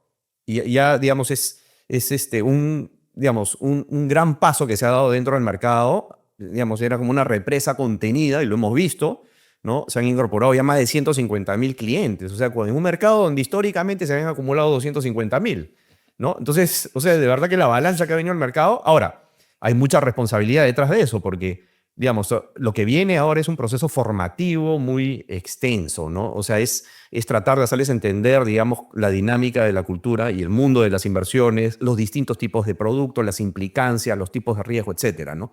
Entonces, pero digamos que ya hay al menos una herramienta. Otras casas de bolsa también están haciendo sus esfuerzos para abrir, digamos, sus aplicativos. Y lo que se necesita es crecer el asset class, ¿no? Entonces, por un lado, digamos, es poner aquellas herramientas que van a servir para dinamizar el mercado.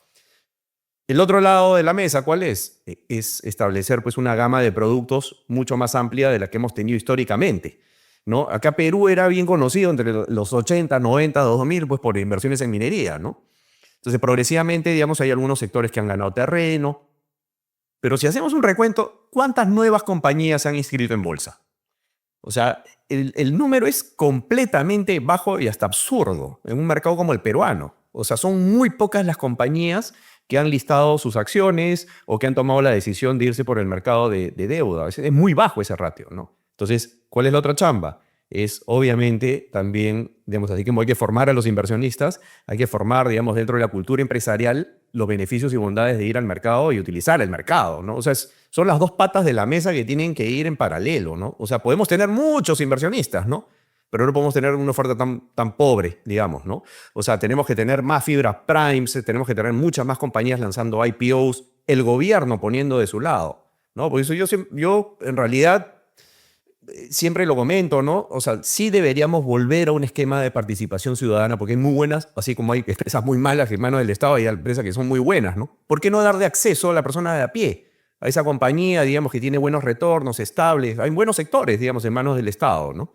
Entonces, vamos, eso puede ser una posibilidad, ¿no? Y no estoy hablando de privatizar una compañía, estoy hablando de abrir un poco el capital y que el peruano directamente pueda tener la posibilidad de participar en una empresa que le pertenece, ya de por sí, ¿no? Entonces, y eso, digamos, son peldaños, digamos, que van sumando a una serie de estrategias, ¿no?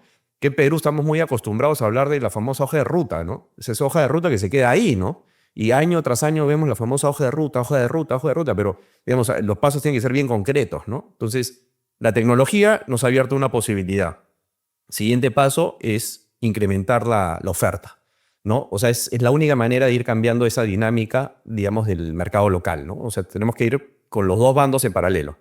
Sí, yo solamente agregaría a lo que han dicho acá Jorge y Ricardo, agregaría que claro, el retail funciona, la tecnología acerca, ¿no? Y tener un celular no solamente te acerca al mercado bursátil, sino también te acerca a las criptomonedas, ¿no? Te acerca a los CFDs.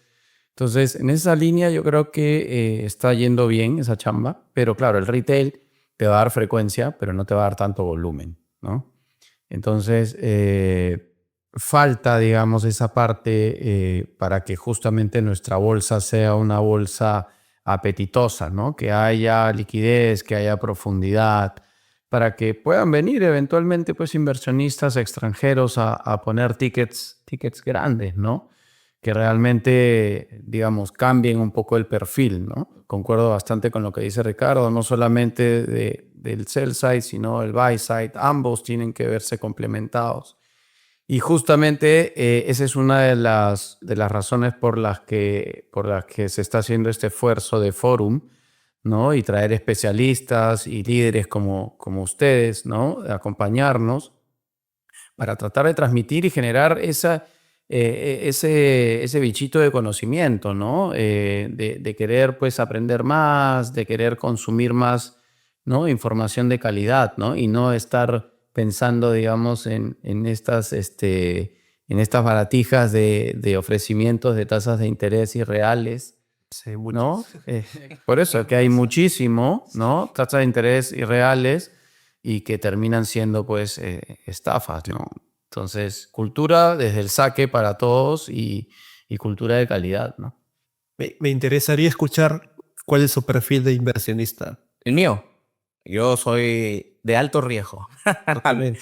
A mí, mira, yo tengo una cartera, yo te diría 60% en inversiones que son, digamos, a través de ETFs, donde hay mayor diversificación, y un 40% que sí trato de ponerlo en más crecimiento, ¿no? Empresas, justo estuvimos en la bolsa hace unos días, vino una de las grandes gestoras a nivel mundial de inversiones en innovación.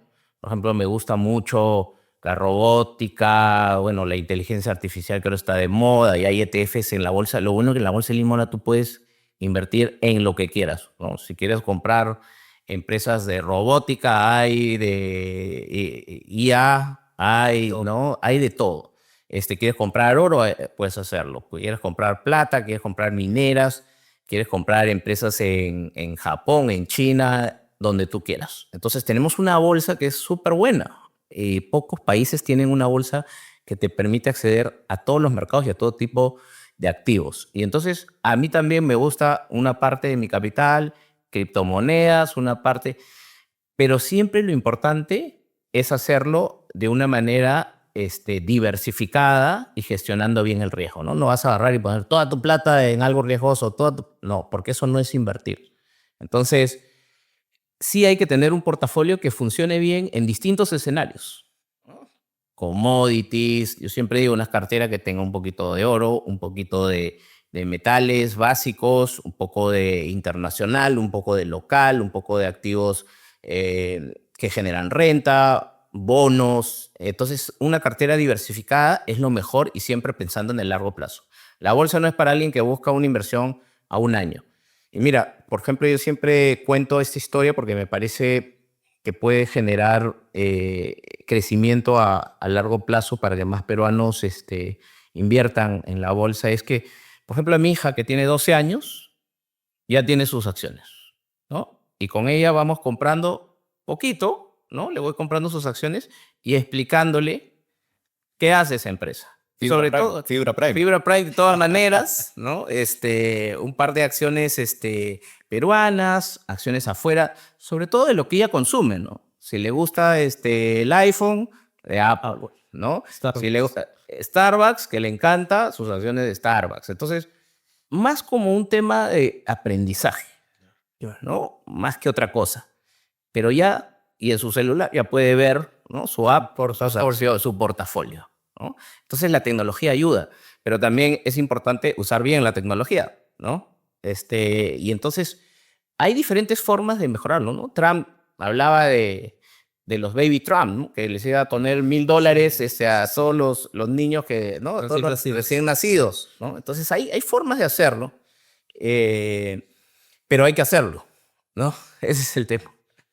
Que no quede Sí, sí, que no quede en papel. el tuyo, Ricardo, tu perfil de inversionista. Número uno para mí. Número uno es uno lo que tiene que analizar para definir un poco el perfil ya de las inversiones. es analizar, digamos, tu patrimonio como un todo, ¿no? O sea, tienes que ver cómo está esa pizza, digamos, en temas, digamos, de patrimonio. Al menos en mi caso, digamos, gran parte de mi exposición es hacia mi propia empresa, ¿no? Hacia Calpa. Si fue en su momento una inversión de riesgo, definitivamente sí lo fue, ¿no? Eso fue o sea, Calpa fue un venture capital, digamos, y que por esas cosas de la vida terminó, pues, originándose en una época, digamos, de catástrofe financiera, digamos, a nivel global, ¿no? Entonces sí pudo, en ese momento sí era considerado, pues, probablemente el activo de más riesgo, digamos, en el cual una persona podía invertir, ¿no? Hoy en día no, o sea, hoy en día, digamos, es una compañía ya consolidada, ¿no? Entonces, partiendo sobre esa premisa, se van desprendiendo distintos tipos de ya estrategias personales, ¿no? Que pasan desde, digamos, una porción en ladrillo, en sus distintas formas que pueden, digamos, haber, ¿no? Y también, digamos, tener exposición al mercado, digamos, de acciones y al mercado de renta fija, ¿no? Renta fija, porque siempre es bueno, digamos, tener, digamos, este flujo, digamos, constante, ¿no? Y aparte por la propia definición de la renta fija, digamos, si bien elegida, digamos, te baja un poco el perfil de riesgo, ¿no? Y tener exposición a los mercados de acciones, ¿no? O sea, definitivamente, pues, cuando uno ve los rendimientos, digamos, a nivel sectorial, el S&P, qué es lo que ha pasado, pues, los últimos 50, 60, 70 años, digamos, digamos, siempre ha habido un proceso de apreciación, ¿no? Entonces tienes que tener dentro de tu renta variable, pues, cuál es tu core de largo plazo.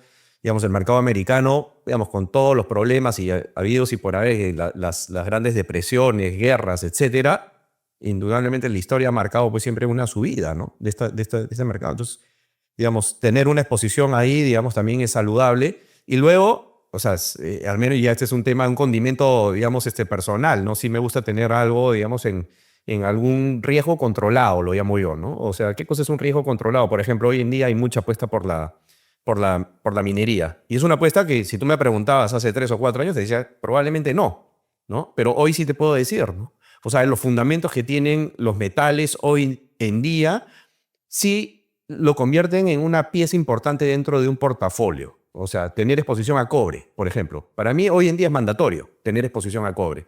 ¿Y por qué? Principalmente por el fundamento que tiene en el largo plazo, ¿no? Ahora, siempre hablamos de largo plazo, ¿por qué? Porque en el corto plazo ve tú a saber qué va a pasar. O sea, nadie tiene bola de cristal. Pregunta hace 1 año y medio, oye, que iba a haber guerra, no iba a haber guerra. ¿Quién iba a saber que iba a haber semejante situación, no?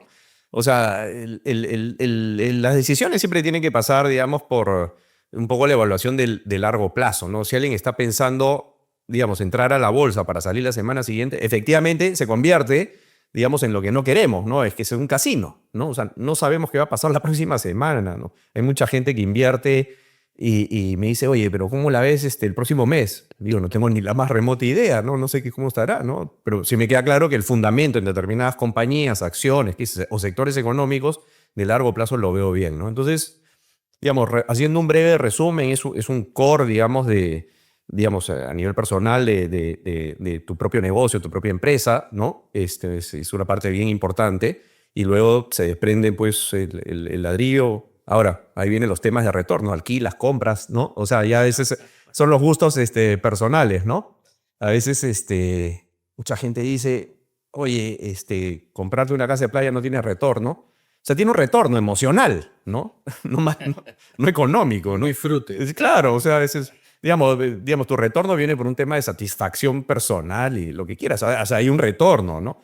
Que económicamente, digamos, no sea, pues, conveniente es otro tema, ¿no? Ahí ya, por eso es que cada uno también le va a poner sus propios gustos y colores, digamos, a sus inversiones, ¿no? Y tener exposición a bolsa es mandatorio, algo de renta fija si es posible también, y siempre pensando en el largo plazo, ¿no? Yo tengo un perfil de idea balanceado, ¿no? Digamos, en el largo plazo tengo mi fondo de pensiones, tengo algo de real estate, Perú, algo también por ahí afuera. Y después siempre tengo esa política de, oye, si quiero hacer algo de renta variable que me pueda agregar valor en el corto plazo, la hago yo mismo, con mis plataformas disponibles.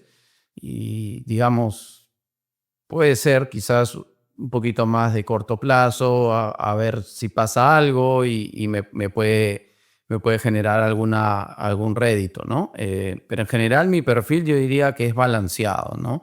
Concuerdo contigo, Ricardo, que hay que buscar también cosas estructurales, ¿no? Cosas que te den flujo, ¿no? Y bueno, siempre tratar de combinar todo eso que le pones un número con el placer y el disfrute de la vida, ¿no? Porque de verdad que si le pones número a todos, Claro, no hace nada. no haces nada, ¿no? No te vas de viaje, no disfrutas una casa de playa, no sé, o algún hobby que tienes, moto de agua, moto pistera, o los carros que sé que le gustan a Jorge, ¿no? O en mi caso, por ejemplo, que me gusta el tenis, comprarme raquetas de tenis, ¿no? Tú tienes que balancear. Estamos en un momento de la vida en la que tenemos que cuidar el portafolio por los hijos, por el patrimonio familiar, pero también nosotros tenemos que disfrutar, ¿no? Y creo que no a todo hay que ponerle número. ¿Cuál fue su mindset? Yo actualmente estoy en mis 20. Hay muchos que me escuchan también que están en esa edad. ¿Cuál fue su mindset cuando estaba en sus 20 para que lleguen a estar a lo que hoy en día han llegado, pues, ¿no? Bueno, eso es una serie de cosas, ¿no? Pero yo creo que, mira, muy importante es las personas con las que te rodeas. Eso es importante porque tú lo sabes. ¿Sabes? Cuando todavía eres joven, no la tienes tan clara, ¿no? Y hay veces un poco la comunidad en la que estás te lleva por distintos caminos, ¿no? Y a mí me pasó, mi papá es del ejército y mi idea era ser del ejército también, ¿no? No sé si de la marina, de la aviación, no lo sé, pero por ahí andaba, ¿no? Hasta que a mi papá lo envían de agregado militar a Ecuador y empiezo a tener una comunidad de personas que ya no estaban dentro del ejército, sino estaban en el mundo civil, como dice mi papá, ¿no? En el mundo fuera del ejército. Y empiezo a escuchar, pues, de economía y a hablar de otros temas que no eran solo de la guerra, ¿no? Entonces, ahí cambió un poco mi forma de ver el mundo y ahí es cuando me decido a estudiar. Realmente lo que quería hacer era diplomático y tenías que estudiar o Derecho o Economía 2 años y de ahí podías irte a la carrera diplomática.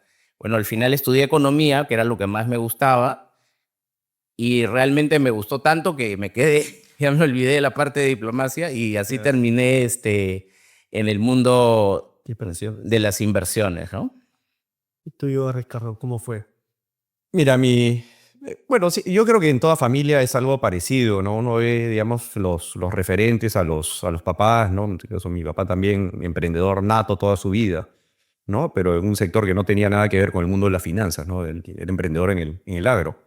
Este, en el caso mío, la exposición dentro de la universidad, digamos, de ciertas materias, cursos, fueron dejando mi afinidad desde el mundo de las finanzas, ¿no? Y sí, digamos, yo creo que nadie tiene claro todavía, digamos, a edades tempranas de dónde finalmente va a terminar parado, ¿no? Pero sí tenía un norte, el norte era las finanzas, no sabía cómo operaba la banca, ¿no? Pero sabía pues que en la banca se hacía finanzas, ¿no? Entonces tomé la decisión de iniciar mis prácticas profesionales en banca y luego de eso, digamos, vi un poco las posibilidades que traía la banca, ¿no?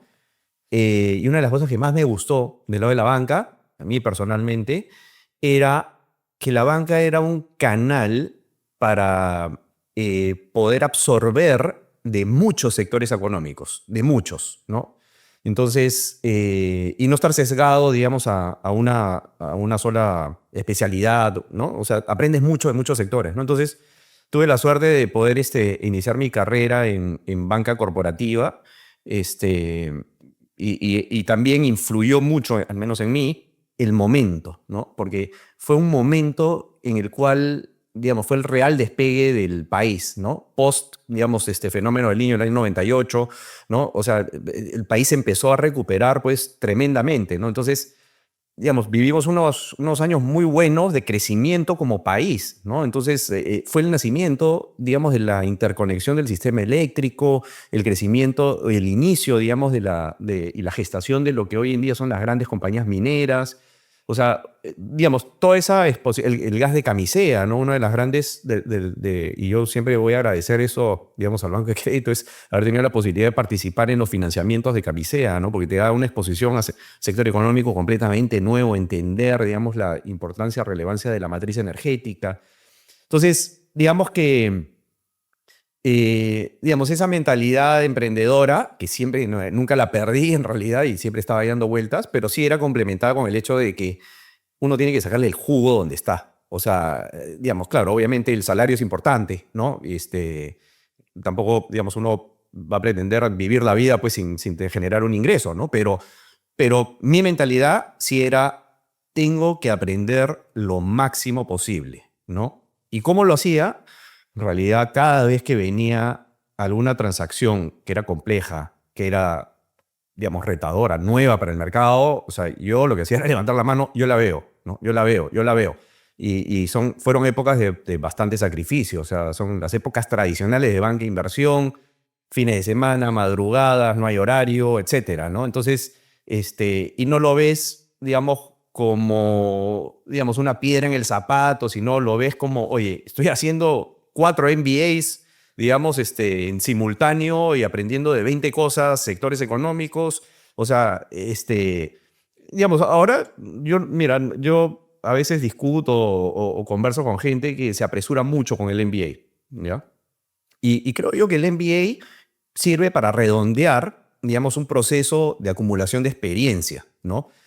Hay mucha gente que sale, digamos, de la universidad y está pensando automáticamente en el MBA, ¿no? ¿Y por qué? Porque el MBA me va a dar el título, cuando en realidad el MBA simplemente es la cereza encima de la torta y donde vas a terminar, digamos, de nutrirte de cosas, digamos, que no has aprendido ya en tu vida laboral, ¿no?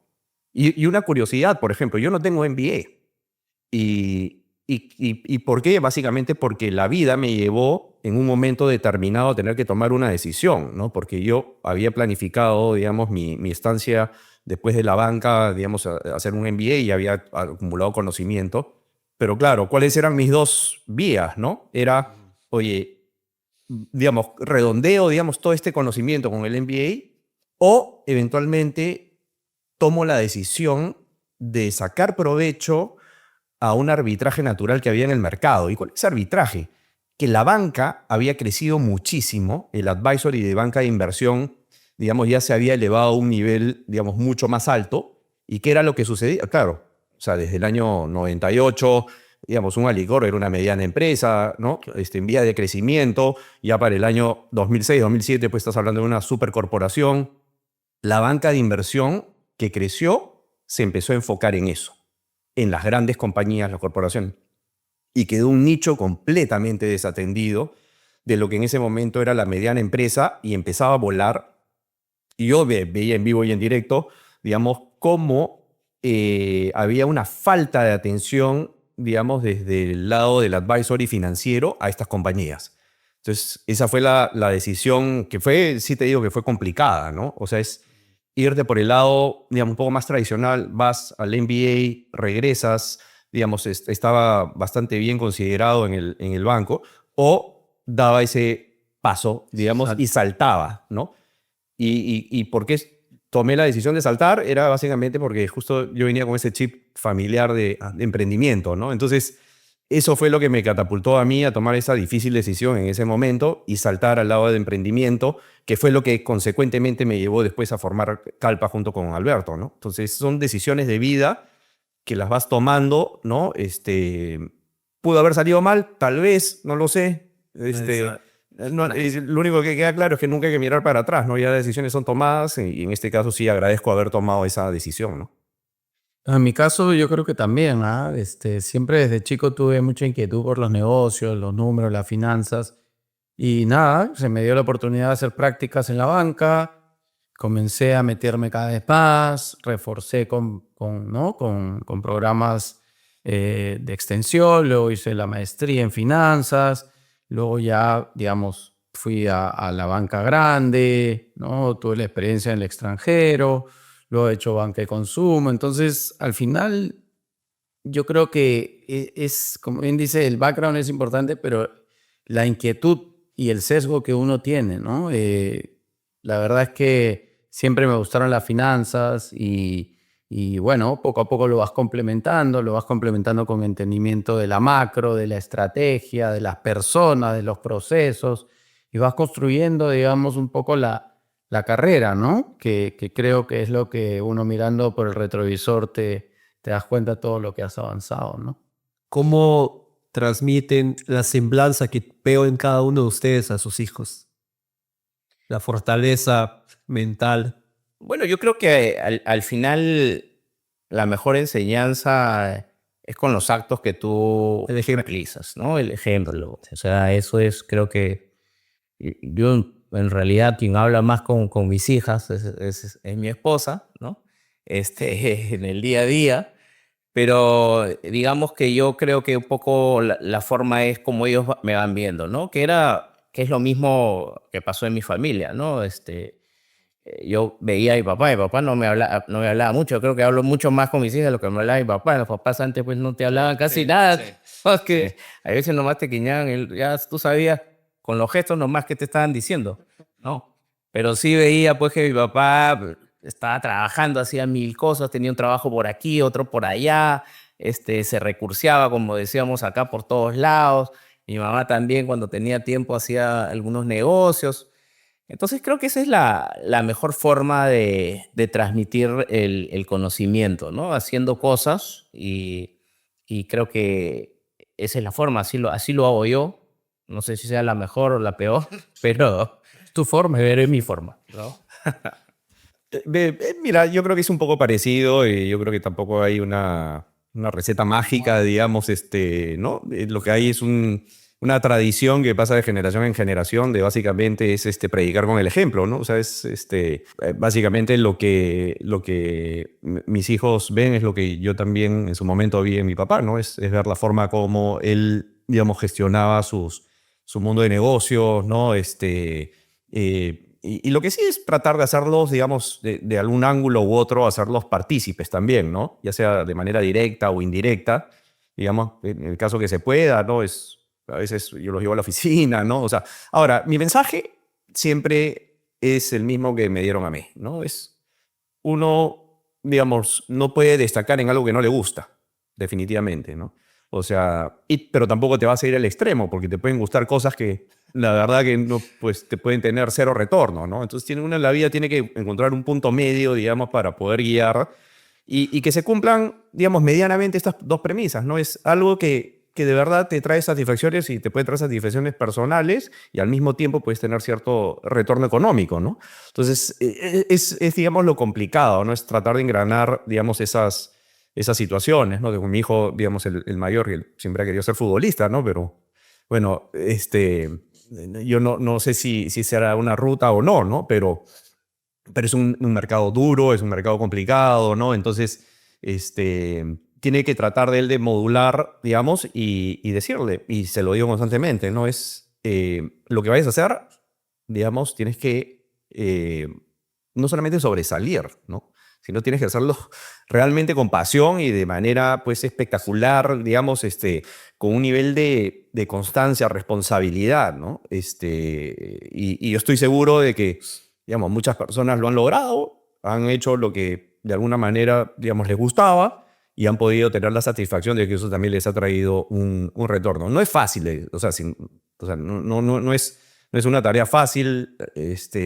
Tuve la suerte de que me gustaran las finanzas y traté de destacar en finanzas, ¿no? Y así probablemente van a ser también con mis hijos, ¿no? La tuya, Renato. Bueno, un saludo para mis hijos, los que me hacen dudar de si sé sobre temas todos los días, me cuestionan. Pero eso es buenísimo, eso es buenísimo. Ya me hacen dudar, sinceramente, a veces. No sé explicarme o qué, pero me dicen de que no sé, que me falta. Entonces, nada, un saludo para los tres. Y nada, yo creo que cada uno tiene su estilo, pero es súper importante estar cerca y comunicarse mucho con sus hijos, ¿no?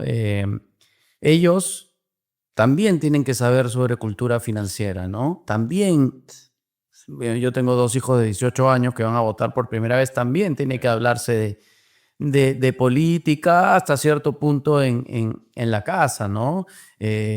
Digamos, si tienen hijos adolescentes, en nada van a ser adultos, ¿no? Y van a dirigir el país. Entonces, sí, yo con mis hijos conversamos de varios frentes y son muy críticos y son bien cortoplacistas, ¿no? Eso es algo que tienen que ir modulando, ¿no? Nosotros quizás crecimos en los 90s, no teníamos tantos estímulos, ¿no? Y bueno, cuando a veces salías no había celular y llegabas cuando llegabas, ¿no? Ahora el celular y todos los mecanismos tecnológicos hacen que le agregues un poquito más de ansiedad, ¿no? Sí.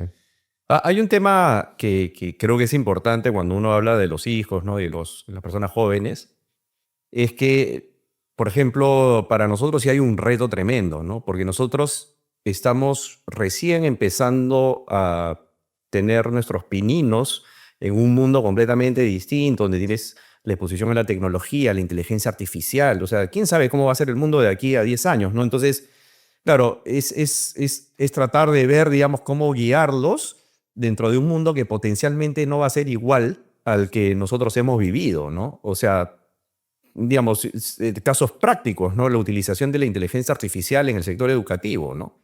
O sea, por ejemplo, siempre hay un gran debate, oye, para hacer los trabajos y demás, están usando, ¿no? La inteligencia artificial, ¿no? Abres la puerta y lo encuentras en el ChatGPT, ¿no? Entonces, Tal cual. pero, o sea, mi reflexión, ¿cuál es, ya? Ese es el mundo hoy en día. O sea, y es lo mismo que pasó con la calculadora, es lo mismo que pasó con la computadora, es exactamente lo mismo, ¿no? O sea, lo que tienen que hacer los hijos, y yo creo que ese es el gran reto, es que, digamos, todas estas nuevas tecnologías sirvan para catapultarlos, ¿no? Para que se vuelvan más eficientes, más rápidos, ejecuten más, ocupen el tiempo, digamos, que les va a sobrar porque hay una máquina haciéndolo todo, digamos, en alguna otra cosa, digamos, mucho más productiva, que haya más innovación en el camino. O sea, digamos que ese es el reto que yo veo en muchos, porque yo también, digamos, conozco a muchos papás que están ahí atrás, oye, ¿pero estás utilizando? No, o profesores que dicen, oye, este es bueno, O sea, tienes que tener la exposición a la tecnología, sí o sí, ¿no? El reto es guiarlos en esa tecnología, ¿no? Y bueno, para complementar nada más, que creo que estoy por ahí, el tema de la edad. A mí me ven algunos amigos, me dicen, oye, ¿cómo has llegado a este tema de los foros? Y yo, una vez más, ¿no? O sea, he cometido muchas equivocaciones y lo que yo tengo muy en cuenta es que lo voy a seguir haciendo. O sea, voy a seguir cometiendo equivocaciones hasta que creo que todo el mundo comete equivocaciones todos los días. Y lo importante es saber lidiar con eso, ¿no? Y es lo que te define también. Para ir finalizando ya, un mensaje que podrían dejar nuevamente para esta futura generación que, como bien dices, va a ser un mundo totalmente distinto y cada vez va a ir acelerando más las cosas, ¿no? Mira, yo creo que tampoco es un tema de preocupación ni de estrés. O sea, yo pienso muy parecido a Ricardo en ese sentido. Yo dejo que las cosas vayan fluyendo, o sea, no voy en contra de esto ni de aquello. Sí es importante guiarlos, como decía Renato, hay que guiarlos para que tengan un buen uso, ¿no? de la tecnología y tengan también sus espacios de diversión y de juegos, ¿no? Entonces, al final, para mí, tema importantísimo, la educación. Y eso sí es algo que tanto mi esposa como yo siempre estamos preocupados por tratar de darles la mejor educación que podamos, de meterlos a los cursos que creamos conveniente, de guiarlos, sin estresarlos tampoco, ¿no? No todo el día van a estar llevando cursos, hay momentos de juego, hay que disfrutar la vida, eso es lo más importante. Al final, eh, cada quien tiene que hacer lo que le gusta hacer, ¿no? y puedes hacer dos cosas a la vez. De repente tienes un hobby que te gusta hacer, pero bueno, no genera muchos ingresos, lo puedes ir haciendo en paralelo a otra actividad que de repente sí genere un poco más de ingresos, que de repente no te gusta mucho, pero bueno, puedes ir complementando. Pero lo importante, creo, en la vida también es pasarla bien, ¿no? Porque la vida es una, pero hay que planificar la vida también, justamente para pasarla bien. Y entonces, parte de eso es generar inversión a largo plazo, ¿no? Empezar a poner tu semilla en la bolsa desde ya, para que de acá a 15, 20, 25 años, a mí me hubiera gustado que tener ya mis acciones de Microsoft de hace 20 años, ¿no? ¿Ah? O de alguna empresa como De repente están Alcor. escondidas por ahí. De repente mi papá no me ha dicho, me salió una sorpresa. Pero pero en los 90 no había excedente. Pues. Bueno, Había que remarla. mira, yo pienso que siempre hay excedentes, o sea, así como siempre hay tiempo para hacer todo.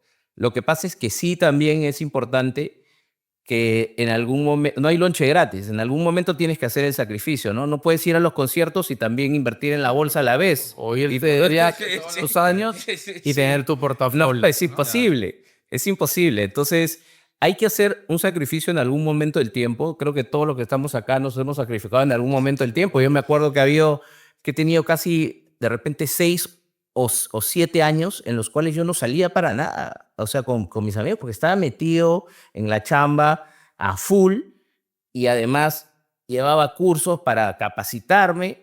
O sea, he tenido épocas que yo no veía a mis amigos. O sea, he estado así metido al 100%.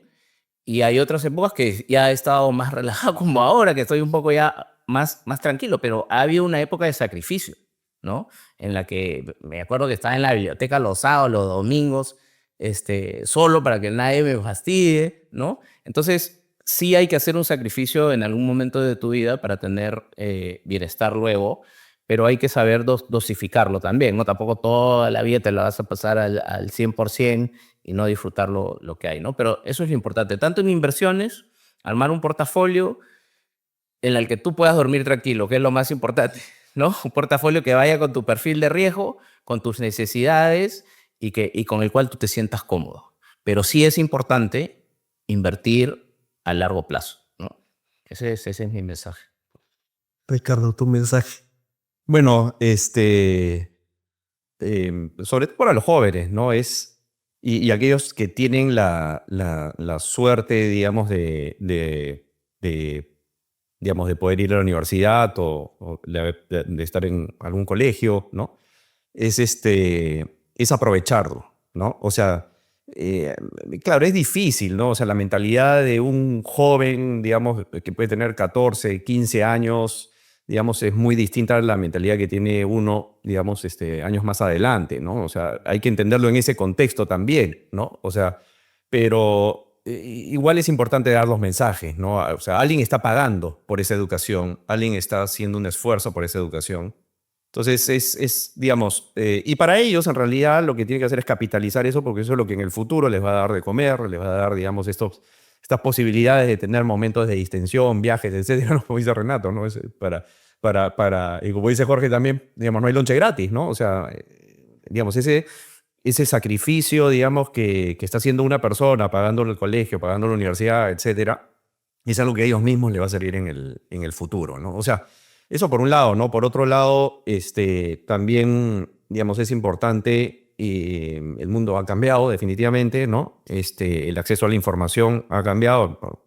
En los 90s y en los 80 menos, pues no existía Google y todo ese acceso a la información. O sea, los jóvenes hoy en día literalmente pueden aprender lo que quieran, ¿no? Entonces, Más fácil, mucho más sencillo, mucho más fácil. Y lo veo, o sea, yo veo, o sea, es más, nosotros mismos, ¿no? Queremos aprender de algo y entras a YouTube y lo vas a encontrar, ¿no? Entonces, esas son herramientas que no existían antes, ¿no? Generar ingresos, ¿no? O generar ingresos, Porque ¿no? antes yo me acuerdo que trabajaba en el Kentucky haciendo delivery, cuando estaba en la universidad, dictaba clases también de matemáticas, pero ahora hay muchas otras formas de generar dinero, ¿no? Es más, hoy en día estaba viendo un video, hay una presentación de 1 hora y media que está ahí disponible en YouTube de una persona que te enseña a hacer apps digamos, y en esa... Increíble. Y en esa hora... Loco. Y en esa hora y 30, la misión es que tú saques tu app y esté colgado en alguna de las plataformas, y en el App Store, en el Play Store. Entonces, o sea, esas cosas no existían, ¿no? Entonces, yo creo que claro, los jóvenes han nacido pues en otro momento, ¿no? Para ellos es completamente normal, ¿no? Pero sí es bueno recordarles que eso no existía, ¿no? O sea, esa facilidad que hay para poder hacer lo que ellos quieran hacer, eso no tendría que, o sea, el hecho de ir a una biblioteca, ¿no? O sea, tener que ir a la biblioteca a buscar un libro, o sea, claro, ahora muy pocos lo hacen, ¿no? O sea, no es que no sea, pero muy pocos lo hacen, ¿no? Porque todo está disponible. Entonces, son cosas que no existían, hay que saber utilizarlas, ¿no? Y un mensaje que siempre le doy a todos es, de tanto, digamos, a los papás, ¿no? Como a los mismos chicos, es que ser buenas personas. O sea, ser buena persona, digamos, es algo que, o sea, te ayuda en la vida y no solamente, digamos, buscando de una retribución, sino porque, digamos, es una satisfacción personal, ¿no? Entonces, ser buena persona, digamos, indistintamente a la carrera que elijas, digamos, lo que sea, es algo que te va a ayudar en la vida, ¿no? Para finalizar, Renato. Sí, bueno, pues la verdad es que encuentren el balance temprano, ¿no? Lo más rápido que puedan encontrar el balance entre, ¿no? Disfrutar, cumplir con las obligaciones, ser disciplinado, tener un plan. Yo creo que es importante. No estresarse por cumplir el plan a cabalidad. Y eso, encontrar el balance, el ritmo, el disfrute. Yo creo que es indispensable, ¿no? Y como bien dice Ricardo, pucha, tratar de ser buena gente, buena onda, ayudar, compartir el conocimiento también, ¿no? Que es un poco el esfuerzo que estamos haciendo en este tipo de foro, ¿no? Me ha gustado mucho el foro, espero que lo hayan disfrutado de igual manera. Y una vez más, ¿no? La misión es compartir conocimiento. Gracias. Genial, Fernando. Gracias por venir. Invitación.